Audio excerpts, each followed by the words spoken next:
Foi graças à influência e poder do seu parente, Fernando Coutinho, que Afonso de Albuquerque assumiu o cargo de governador da Índia Portuguesa. Porém, ele não se tornou no homem mais poderoso nela. Coutinho era um marechal de Portugal, uma figura importante na corte real, onde possuía respeito e poder. Por isso, quando se deslocou ao Oriente, ele tornou-se no representante da coroa mais importante que alguma vez visitara as Índias. Ele deslocou-se para a Índia com uma frota numerosa, autorização para agir independentemente do governador, a quem foi dito para o ajudar, e com ordens régias, nomeadamente a destruição de Calcuta. Por isso, nos finais de 1509, o poder no estado da Índia residia nas mãos do marechal, jovem e teimoso, que desprezava conselhos e possuía uma sede pela glória. Além de ter aceitado a missão que Dom Manuel I lhe entregara, ele ainda prometeu ao venturoso que voltaria a Portugal com as portas do pavilhão de Calcuta do Samorim, chamado de Cerame. Portas estas que tinham sido enfeitadas com imagens de animais, em chapa de prata e de ouro, e que eram muito faladas na corte portuguesa. Os espiões que os portugueses tinham em Calcuta informaram o marechal da doença do Samorim, que o obrigou a sair da cidade, e da vulnerabilidade dos navios mercantes que se encontravam nela, sendo que a destruição destes últimos prejudicaria as finanças do Samorim, pois a sua única fonte de riqueza derivava dos impostos cobrados aos navios que aportavam na cidade. Apesar desta informação, no Conselho de Guerra, onde se discutiu um possível ataque à cidade, Albuquerque revelou-se contra a ideia, porque, segundo ele, uma situação de paz entre os portugueses e o Samorim era favorável ao comércio de especiarias, e também porque possuía mais conhecimento acerca das dificuldades que se enfrentariam caso os portugueses decidissem atacar Calcuta.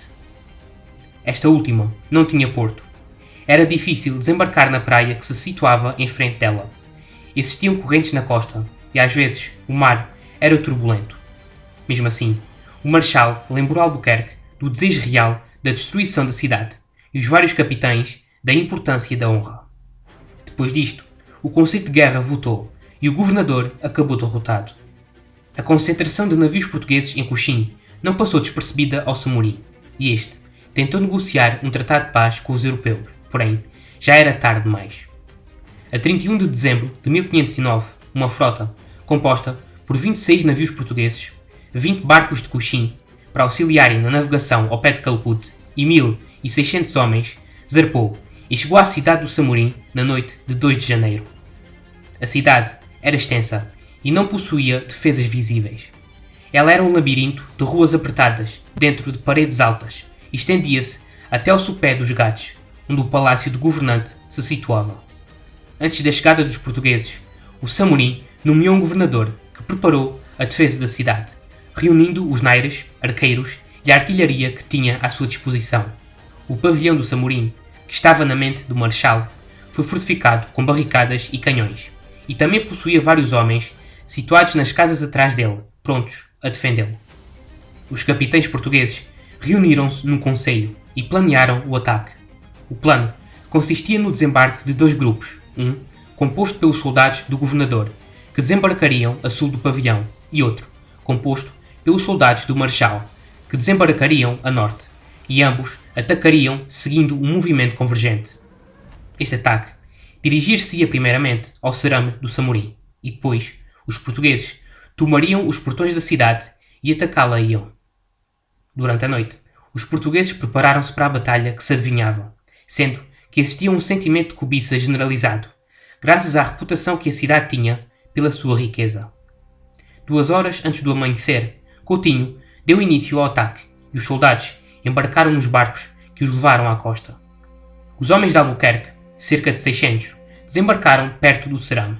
De seguida, organizaram-se e começaram a marchar em direção ao edifício, mas os homens do marechal acabaram por ser levados pela corrente e desembarcaram longe do pavilhão.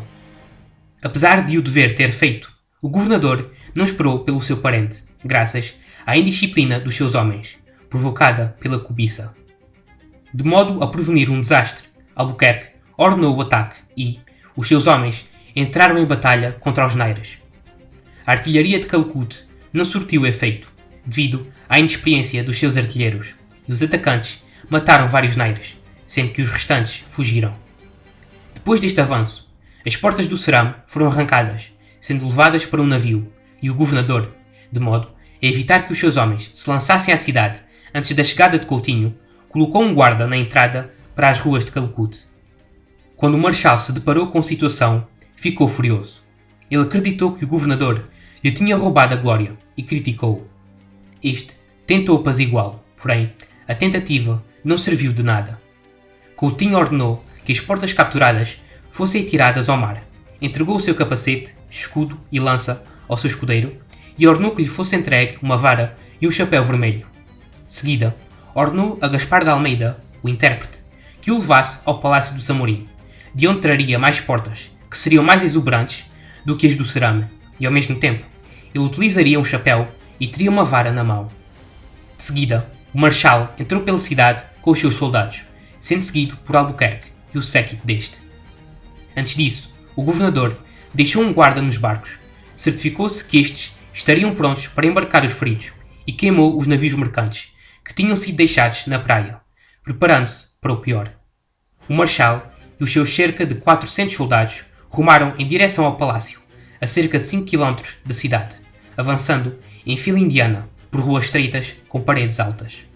Os portugueses não encontraram inimigos e, à medida que iam avançando, atearam fogo às casas. Devido ao vento, o fumo foi para trás, quase sufocando vários soldados. Aliás, vários decidiram recuar e Albuquerque avançou com dificuldade.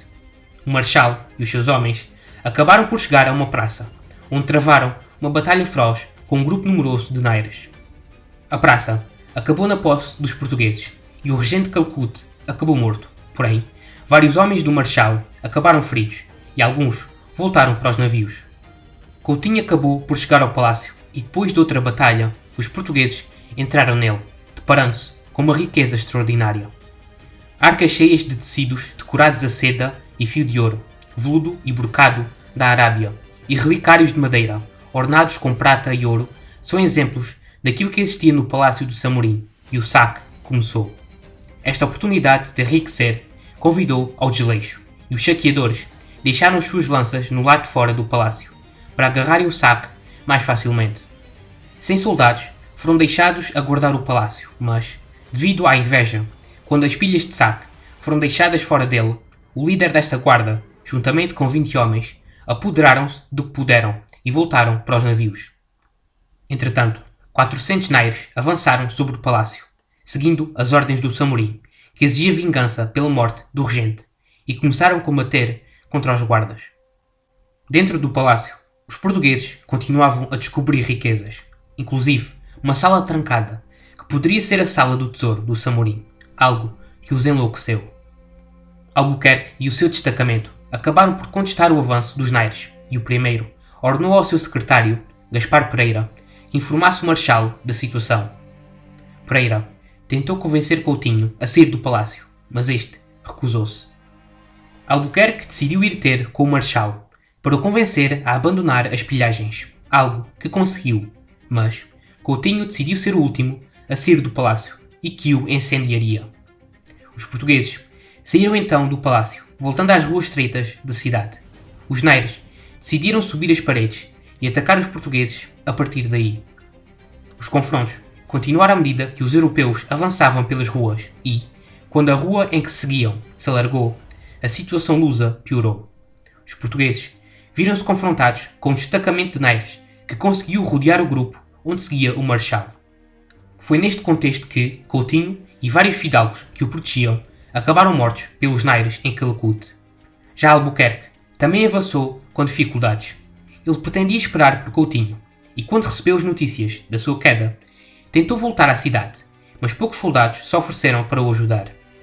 Ao mesmo tempo, vários portugueses decidiram fugir para a praia, deixando o governador e cerca de 50 homens a lutar contra as forças de Calicut para evitar uma debandada. Enquanto se retiravam, Albuquerque foi ferido no braço esquerdo, no pescoço e chegou a ser baleado no peito. Houve gritos que anunciaram a sua morte, gerando pânico entre os homens que o rodeavam. Enquanto alguns destes fugiam, 4 colocaram o governador num escudo e levaram-no para a praia, tendo um segundo grupo cerrado de fileiras atrás deles, impedindo um desastre completo. Os portugueses começaram a embarcar e a artilharia foi utilizada para obrigar os atacantes a recuar. Enquanto isto acontecia, dois fidalgos, António de Noronha e Diogo Fernandes de Beja, lideraram um grupo de 300 soldados que se dirigiram à cidade e chacinaram um grupo numeroso de homens e mulheres. Alguns dos nativos acabaram por fugir para a praia, o que provocou pânico entre os portugueses, que pensavam que estes os estavam a perseguir, e muitos atiraram-se para o mar, tentando chegar aos navios, morrendo afogados no processo. A tarde chegou ao fim, dando lugar à noite. A frota permaneceu mais 2 dias em Calicut. Durante estes, os feridos foram tratados, os mortos foram deitados borda fora, e o governador recuperou dos seus ferimentos. As baixas foram elevadas para ambos os lados. No português, 300 vidas foram perdidas, entre estas, as de 70 fidalgos e dos 20 guardas que abandonaram o palácio e fugiram com o saque para os navios, e 400 ficaram feridos. Provavelmente, Gaspar de Almeida, o intérprete judeu que acompanhava os portugueses desde os tempos de Vasco da Gama, também perdeu a sua vida, tendo em conta que depois do desastre em Calicut, o seu nome não volta a ser mencionado nas crónicas. Apesar de tudo isto, as perdas do Samorim foram ainda mais graves. Inúmeros mortos, a destruição do palácio, da cidade e da sua frota mercante, da qual dependia para a cobrança de impostos, colocaram o Samorim numa situação desesperada e o próprio temia as repercussões. Ele garantiu um funeral digno ao marechal, na tentativa de evitar a vingança inevitável dos portugueses. Já Albuquerque, que tinha rogado pela proteção de Nossa Senhora de Guadalupe quando foi ferido na praia, não voltaria a recuperar o uso completo do seu braço esquerdo, mas honrou o milagre da sua sobrevivência, enviando a bala que o atingiu no peito e dinheiro para o altar de Nossa Senhora de Guadalupe, no Algarve. Mesmo assim, este revés não teve apenas consequências negativas para Albuquerque. Ele ficou com os navios de Coutinho, à exceção de 3 que voltaram para Portugal, ficando com uma frota substancial à sua disposição. Ele passou o dia seguinte a escrever a Dom Manuel I, descrevendo o que aconteceu, porém, não mencionou o fiasco de Calicut, deixando essa tarefa para os homens que voltaram para Portugal, e aproveitou para refletir sobre as causas da derrota portuguesa, nomeadamente a ênfase na coragem individual e o desejo de pilhar, fruto dos pagamentos atrasados, que levaram ao desabar da disciplina militar entre os portugueses. Muito obrigado por terem assistido ao vídeo. Para apoiarem o canal, inscrevam-se, deixem o vosso gosto e comentário, ativem as notificações e sigam-me nas minhas redes sociais que estão na descrição.